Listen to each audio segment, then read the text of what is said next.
Hello friends, welcome again. Friends, आज इस video के अंदर हम लोग म्यूचुअल फंड कंपैरिजन के बारे में यहाँ पर बात करने वाले हैं। आज इस वीडियो के अंदर हम लोग 3 स्कीम्स को यहाँ पर देखने वाले हैं। Axis long term equity fund, Aditya Birla का Sun Life equity 96 tax relief fund, Mirae assets का टैक्स सेवर फंड। सो जैसा कि यहाँ पर मार्केट काफी हाई बना रहा है और हम लोगों को 31 मार्च से पहले अगर हम लोगों को ELS स्कीम्स के अंदर यहाँ पर इन्वेस्टमेंट करना है तो कौन सी स्कीम में हम लोग करें और कितना अमाउंट अभी हम लोग यहाँ पर इन्वेस्टमेंट कर सकते हैं, कौन सी बेस्ट स्कीम होगी मेरे लिए यहाँ पर इन्वेस्टमेंट करने के लिए, उसके बारे में इस वीडियो के अंदर आज हम लोग बात करने वाले हैं। 3 यहाँ पर ऐसी स्कीम है जहाँ पर मोस्टली जो इन्वेस्टर्स है वो कंफ्यूज हैं अभी कि एक्सिस का लॉन्ग टर्म इक्विटी फंड ले या फिर 96 फंड के अंदर जाए या फिर जो मिराय टैक्स सेवर फंड है उसके अंदर हम लोग यहाँ पर इन्वेस्टमेंट करें। सो इस पर्टिकुलर रिव्यू को आप शुरू से एंड तक जरूर देखना। कंपैरिजन को यहाँ पर देखने वाले हैं, जैसे कि यहाँ पर 3 ईयर का CAGR रिटर्न क्या है, इसका स्टैंडर्ड डेविएशन क्या है, अल्फा क्या है, एक्सपेंस रेशियो क्या है, कितना आप मिनिमम यहाँ पर इन्वेस्टमेंट कर सकते हैं और कई सारे फैक्टर्स अभी हम लोग यहाँ पर देखने वाले हैं। सो पूरा वीडियो अगर आप एंड तक जरूर देखेंगे तो आपको काफी यहाँ पर चीजें क्लियर हो जाएगी। सबसे पहले बात करते हैं इसकी ऑब्जेक्टिव की। तीनों स्कीम का अगर हम लोग ऑब्जेक्टिव यहाँ पर लें तो 3 साल के लिए आपका फंड यहाँ पर लॉक रहेगा। मतलब हर एक इन्वेस्टमेंट अगर आप SIP करते हैं तो वो लॉक रहेगा या फिर वन टाइम में अगर आप यहाँ पर इन्वेस्टमेंट कर रहे हैं तो वो लॉक रहेगा। यहाँ पर ऑब्जेक्टिव इस तरीके से रखा गया है कि आपको लॉन्ग टर्म में वेल्थ क्रिएट हो और फंड अगर आपका लॉक रहेगा सेक्शन 80C के तहत आपको यहाँ पर टैक्स बेनिफिट मिलेगा। अभी करंट NAV की बात करें एज ऑन 11 मार्च तक तो axis long term equity fund की जो NAV है वो है 46.0, मेरा एसेट टैक्स सेवर की जो NAV है वो 17.8, वैसे ही टैक्स रिलीफ 96 की जो NAV है यहाँ पर 32.6 है। सो एज ऑन 11 मार्च तक की NAV को हम लोग यहाँ पर कंसिडर कर रहे हैं। ऑब्जेक्टिव को हम लोग यहाँ पर क्लियर कर चुके हैं। सेक्शन 80C के अंदर आपको टैक्स बेनिफिट मिलेगा। 3 ईयर के लिए यहाँ पर आपका फंड जो है वो लॉक रहेगा। सो यहाँ पर बात कर लेते हैं बेंचमार्क की। तो बेंचमार्क इसका S&P BSE 200 है, यानी कि तीनों स्कीम का, एक्सिस का, आदित्य बिरला का और मेरा एसेट टैक्स सेवर का, तीनों का जो बेंचमार्क है वो यहाँ पर S&P BSE 200 है। सो अभी हम लोगों को जब भी फंड को कंपैरिजन करना है तो इसके बेंचमार्क से हम लोग यहाँ पर कंपेयर करेंगे जो कि है BSE 200। तो हमको ट्रैक जो इंडेक्स करना है वो है BSE 200। यहाँ पर सबसे पहले बात कर लेते हैं डेट ऑफ लॉन्च की, यानी कि जो एक्सिस का लॉन्ग टर्म इक्विटी फंड है वो लगभग 10 साल पुराना है। 2009 में ये फंड लॉन्च हुआ था यहाँ पर। वहीं आदित्य बिरला का जो टैक्स रिलीफ 96 फंड है उसको लगभग यहाँ पर 23 साल हो चुके हैं। मार्च 96 के अंदर ये फंड यहाँ पर लॉन्च हुआ था। इसके कंपैरिजन में अगर हम लोग बात करें तो मेरा एसेट का जो टैक्स सेवर फंड है वो लगभग यहाँ पर 3.5 साल ही पुराना है। 2015 के दिसंबर में ये फंड यहाँ पर लॉन्च हुआ था। तो सबसे पहले अभी हम लोग देख लेते हैं CAGR रिटर्न 3 इयर्स के अंदर क्या डिलीवर किए इन फंड्स ने यहाँ पर। सो एक्सिस के अंदर अगर हम लोग देखें तो 15.8 है ये। टैक्स रिलीफ 96 के फंड के अंदर 16.5 आपको देखने को मिलेगा, यानी कि 3 ईयर का जो CAGR रिटर्न है वो कितना मिल रहा है हम लोग को। और मेरा एसेट्स के अंदर अगर हम लोग बात करते हैं तो वो होगा 23.8%, लगभग 24% के आसपास आपको रिटर्न डिलीवर्ड इस फंड ने यहाँ पर किए हैं। अभी बात कर लेते हैं 5 ईयर के CAGR रिटर्न। कई सारे लोग 5-5 साल के लिए भी फंड होल्ड कर देते हैं इसके अंदर, तो 19.9% का आपको CAGR रिटर्न देखने को मिलेगा 5 ईयर के अंदर। वहीं सिमिलर है Aditya Birla tax relief 96 fund के अंदर आपको 19.6 देखने को मिलेगा। और अभी हमारे पास फिगर अवेलेबल नहीं है क्योंकि जो फंड है वो उसको 5 साल यहाँ पर नहीं हुए। सबसे इंपॉर्टेंट फिगर यहाँ पर अभी आने वाले हैं हमारे पास अल्फा और बीटा के। एक्सिस के अंदर 0.44 का अल्फा आपको मिल रहा है।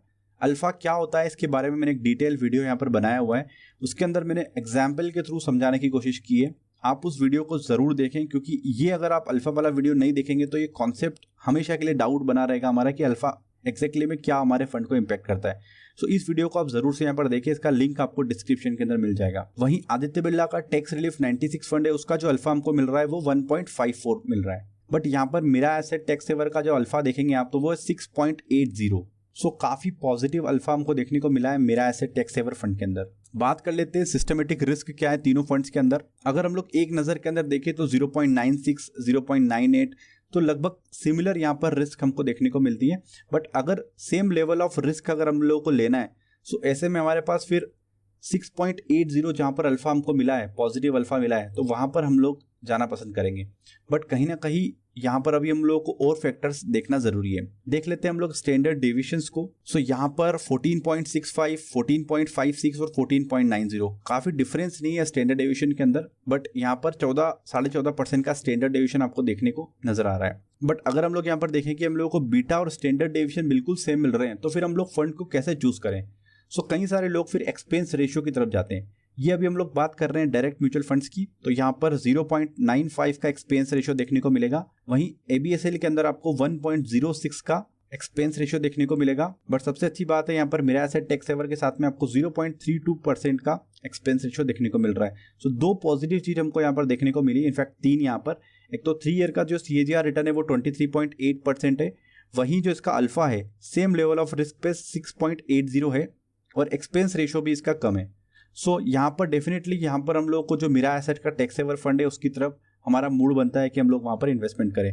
बट कुछ और हम लोग अभी फैक्टर्स देखते हैं, उसके बाद आप डिसाइड कर सकते हैं कि आपको कौन सी स्कीम के अंदर यहाँ पर जाना है। यहाँ पर टैक्स बेनिफिट आपको तीनों स्कीम्स के अंदर मिलेगा। ELSS के अंदर जो बेनिफिट मिलता है सेक्शन 80C से, सबसे इंपॉर्टेंट फिगर यहाँ पर आने वाला है AUM का, एसेट्स अंडर मैनेजमेंट। मैनेजमेंट के पास कितना एसेट्स यहाँ पर है। कई सारे लोग हमारे जो इन्वेस्टर्स होते हैं वो ये भी सोचते हैं कि हम लोग को ज्यादा AUM वाले फंड्स के अंदर इन्वेस्टमेंट नहीं करना है। एक एवरेज AUM अगर हम लोगों को मिल रहा है तो वहां पर हम लोग फंड में इन्वेस्ट करें ताकि उसमें रिटर्न्स हमको फ्यूचर में देखने को मिल सके। सो ये फंडा कैसा होता है, क्यों ऐसा होता है कि ज्यादा AUM के साथ हमको इन्वेस्टमेंट नहीं करना है, इसको हम किसी और वीडियो के अंदर समझेंगे। बट अभी आप ये समझे कि आपको जो एसेट्स अंडर मैनेजमेंट चाहिए वो ना ज्यादा चाहिए ना ज्यादा कम चाहिए। सो ऐसे में हमारे पास जो एक्सिस का AUM आता है यहाँ पर वो आता है 17,000 करोड़ के आसपास। सो काफी ज्यादा AUM हमको देखने को मिल रहा है यहाँ पर। वहीं आपके स्क्रीन पे दिखा रहा है कि जो आदित्य बिरला सन लाइफ टैक्स रिलीफ 96 फंड का जो AUM है वो लगभग 7,000 करोड़ के आसपास आपको दिख रहा है। एज कम्पेयर टू अगर हम लोग बात करें दोनों से, तो मिरा एसेट का यहाँ पर 1300 करोड़ के आसपास आपको देखने को नजर आ रहा है। अगर आप यहाँ पर एज ऑफ फंड को कंसिडर नहीं कर रहे हैं, सो ऐसे में हमारे पास यहाँ पर मिरा एसेट का टैक्स सेवर फंड काफी अच्छा निकल के आ रहा है। आप यहाँ पर इन्वेस्टमेंट कर सकते हैं। तीनों स्कीम के अंदर अगर आपको इन्वेस्टमेंट कर रहे हैं तो मिनिमम 500 का इन्वेस्टमेंट आपको करना पड़ेगा। आप चाहे यहाँ पर SIP करें, चाहे लमसम अमाउंट या वन टाइम इन्वेस्ट करें, मिनिमम आपको 500 रुपीज का अमाउंट तीनों स्कीम के अंदर यहाँ पर इन्वेस्ट करना है। अभी डिपेंड करता है इन्वेस्टर टू इन्वेस्टर की वो कौन सा फंड यहाँ पर सिलेक्ट करता है।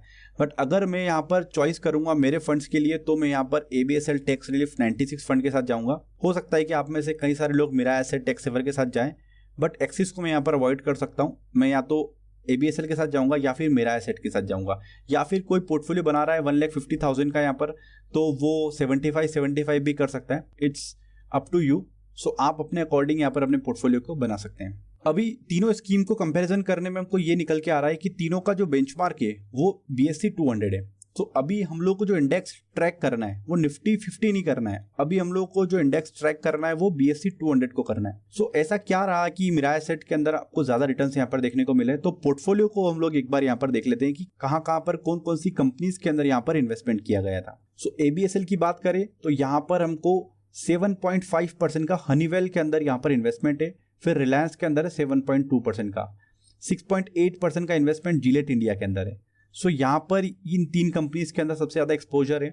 वहीं एक्सिस लॉन्ग टर्म इक्विटी की बात करें तो TCS के अंदर 9.1% का इन लोगों ने एक्सपोजर बनाया हुआ है।